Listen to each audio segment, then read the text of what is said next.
In this video, I'll be going through exactly what ARBOFLEX is and giving you some key features so you get a better understanding of the system. So starting off, ARBOFLEX is a single component PU system, which stands for polyurethane. In most scenarios, it requires no catalyst, primers or hardeners, which makes it a lot simpler than most other liquid systems on the market. It's reinforced with a 225 chop strand mat. This gives it its strength, its flexibility, and also ensures that it stays consistent throughout the roof.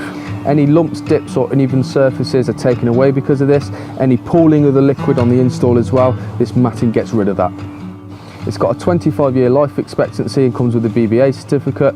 It's quite a versatile system as well. It can be installed over the top of old felt roofs like this one and many other substrates. This can save a huge amount of time and money. So the system takes 6 hours to be showerproof, and after 24 hours it can be walked on. Obviously it can't be raining, and the deck temperature on the install needs to be between 3 and 35 degrees. It is a moisture curing system, so in cooler temperatures, days with more moisture in the air, it will actually cure quicker than drier, warmer days. No special tools are needed either for the install. Rollers, bubble busters, mixing paddles, that's all that's needed. There's loads more videos coming on the ARBOFLEX system. If you've got any suggestions, any videos you want to see, drop a comment below.